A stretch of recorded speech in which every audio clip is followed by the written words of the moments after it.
My presentation is called A Chance for a Better Life, the Development of the Immigrant Workforce in Smaller Communities in Rural Alberta. And so the outline of this report basically follows, the outline of the presentation basically follows the report, which you all received in your agenda package this morning. So where I can, I'll kind of point out where the slides follow the actual report, referencing page numbers if I can. But there is a lot of material to cover today, so I won't be able to get to everything in detail. But like I say, any topic that I bring up, it's already in the report, so you can always find more information on it. So to get started, I'll just kind of give you a roadmap of where I'm going with this presentation. I'll start with the executive summary and the recommendations, which we'll revisit again at the end. I'll provide an overview of the methods of the research project, as well as the participants in the project. Then I'll get into the cross-regional findings, which was really the meat of our project, as well as community-specific findings, which provide specific information for each of the communities that was involved in the project. I'll finish up with the conclusion, and like I say, we'll revisit the recommendations in a little more detail, and we'll end with a Q&A session. So, and just before I get started, I'll just point out one use of the term, the word immigrant. So, as I pointed out on page 2, on page 8, the use of the term immigrant in this report, we used it in a kind of broad sense to really include a lot of different categories. We're of course aware that immigrant generally refers to permanent residents, and there's many different kinds of newcomers to Canada, including temporary foreign workers, refugees, refugee claimants, living caregivers. I can go on, but I'll spare you all. And so we use this term immigrant as a kind of catch-all broad term, so it was more encompassing. And originally, when we set out to do this research project, we never really intended to include temporary foreign workers. But it was upon the prompting, really, of the communities that were involved and the participants who brought up the topic quite frequently and passionately that we decided we really needed to include temporary foreign workers in the topic to really get a holistic view of everything and to be true to what our participants were sharing with us. So without any further ado, I'll get started. As Sharon kind of mentioned, in Alberta right now, we are facing many skill shortages with demographic pressures, baby boomers retiring, and particularly in rural communities with youth flight. That would be myself. I grew up in a small town, and now I'm in Calgary.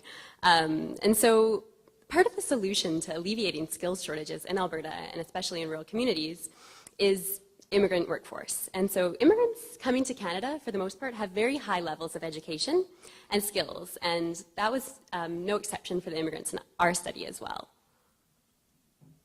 However, some barriers exist in terms of integrating immigrants into local communities and the economies in local communities, which I'll get into in a bit. And one of the major findings is that local capacity in communities must be built to help support that integration of immigrants, not into just the community, but also workforces. And the local capacity must be built by multiple players, so lots of different stakeholders, employers, different service providers, government agencies, as well as educational institutes all really need to come together to make sure that integration can happen. So just a quick overview of the recommendations. There were 5 broad categories that we came up with, and we have subpoints and then details upon all the subpoints for each of those 5 categories. And that appears at the end of the report. So the first is enhancing access to education and training for immigrants in local communities. The second is to balance coordination of services municipally as well as regionally. The third is to strengthen workforce development. The fourth is to adopt current best practices and use more broadly across the region. And the fifth is to generally foster greater public awareness and participation regarding immigrant workforce development. So, methods and participants. Before the data collection for this research project even got started, I conducted a literature review last fall, which basically integrated a whole bunch of different documents from local community resources, not-for-profit agencies, government articles, as well as scholarly work. And so from that literature review, a few things came out, and it was really just to get an understanding better of what immigrant workforce development looks like in smaller communities. And it basically replicated what I found in what I presented in the exec summary, that immigrants coming to Canada, and especially Alberta, have very high levels of skills, and they can help to alleviate skills shortages. However, some problems exist. So the methodology for this research project, it was a qualitative inquiry, which basically means we went out and talked to people. That was the main data collection tool, I guess. We did interviews. I'll skip to the last one, actually. It's 3 data collection methods. We did interviews, and gave out questionnaires, as well as we held one focus group. And so we engaged 3 different participant groups, which included immigrants, which could be any kind of immigrant status, from temporary foreign worker to permanent resident, to refugee, to even recent citizens. The second participant group was local employers who they didn't have to employ immigrants, they could or they couldn't, as well as local service providers. So with qualitative inquiry, normally the numbers that you see aren't as large as in quantitative studies. So our total number of participants was 142, and that was a pretty good number, actually. We were really pleased to have so many people come out. We actually had 109 interview participants, and all the interviews took about 45 minutes, so that was a lot of people to really come out and sit down with us. So we were really pleased with that number. And I'll just go back to the slide before. It's just the different communities that were involved in this study, just all around the Calgary region. And as part of the study and going out to do the interviews with people, our research team drove over 6,000 kilometers, which is just a fun fact.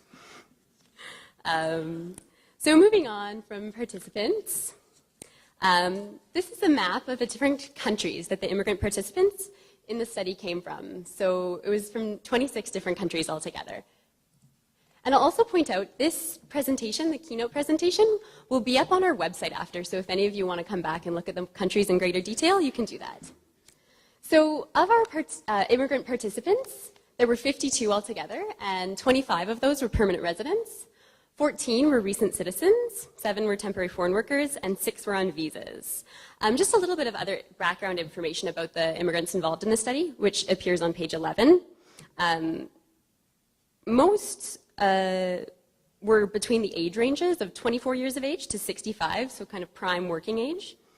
The number of languages spoken was anything from 1 to 5, and the English language levels that the immigrants interviewed had ranged anything from very basic English language levels to very advanced. As I mentioned at the beginning of the study, most immigrants coming to Alberta have very high levels of education and experience and skills, and those who participated in our study were no exception. Actually, over 86% of immigrants had completed some form of post-secondary education, which is a large number. And I think Sharon mentioned in her introductory speech that a lot of the immigrants that are in Canada, although they have high levels of education and skills, are often stuck in jobs that don't really use them appropriately, which is a common trend that I'm going to talk about a bit.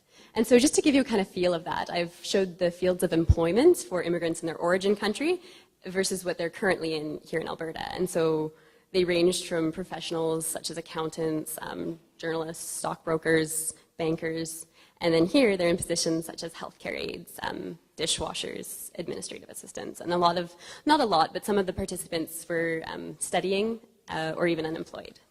So, and now regarding the other 2 participant groups, employers and service providers, I've just given a kind of short overview of what different sectors and fields they were involved in. So employers, it was agriculture, tourism, those sorts of things. For service providers, they were working in fields related to adult education, settlement services where they existed, as well as family and youth supports. And more detail on those different backgrounds of other participant groups appears on page 12 in the report. So moving into the cross-regional findings, and like I said, this is kind of the real meat of the report. And so these findings were applicable across the whole region, hence cross-regional.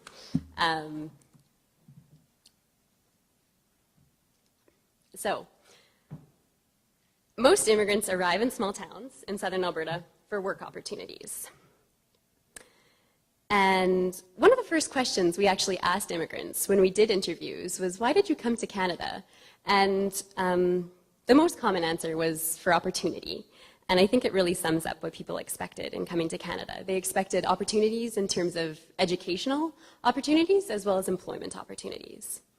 And that's really where the inspiration for the title of this report came from, A Chance for a Better Life. I was even surprised many immigrants coming from the UK, another G8 country, emphasized it, how much more opportunity they thought they would be able to find, not just for themselves, but also for their children. And especially here in Alberta, that was another thing that a lot of immigrants emphasized, that they knew Alberta has a very strong and robust economy, and that it's a place to go if you're looking for those sorts of opportunities.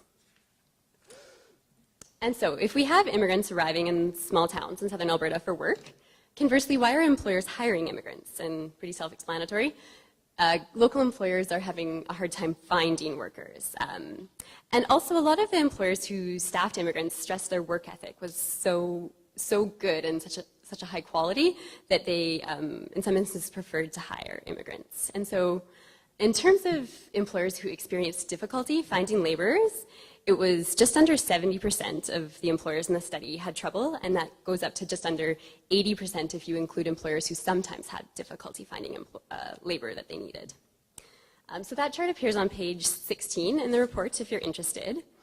And I think I'd just like to share one story that came out during an interview with an employer, and I kind of want to get into some of the complexities and intricacies that happen when employers do staff immigrants, and we talk about these barriers, but what do they look like? And so one example of an employer in the region gave me was that, of course, he was having a hard time staffing people in the field. Local people just wouldn't commit, so he started bringing over temporary foreign workers to stay a bit longer. And they turned out to be really productive, they were committed to the workplace, and so through a program, it's called the Alberta Immigrant Nominee Program, the AINP, he was able to transition some of these temporary foreign workers into permanent residents. And they had the right levels of skills to work in his business and work their way up the organization.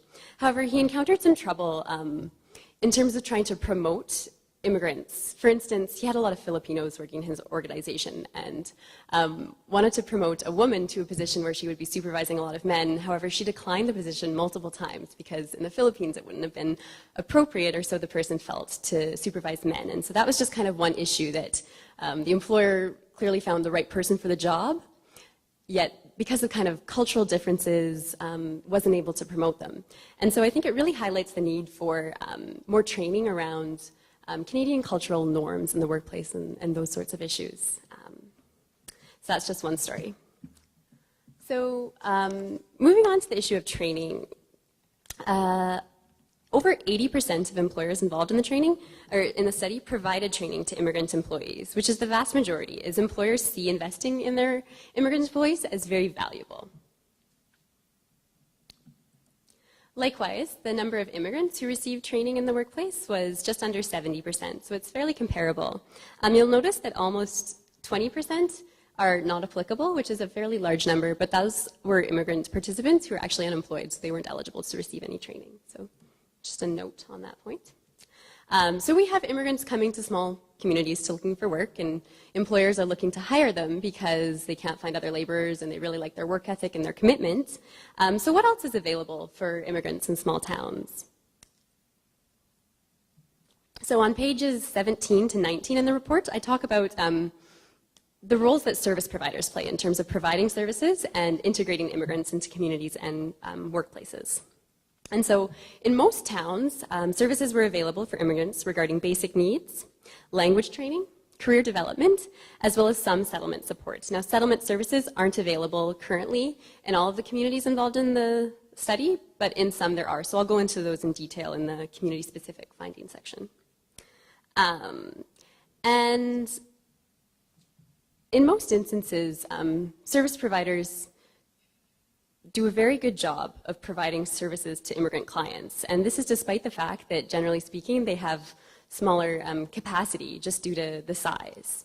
But service providers are really able to go the distance in terms of making sure immigrant clients get as much help as they can because of very strong referral relationships and the kind of community values that I think tie those organizations together.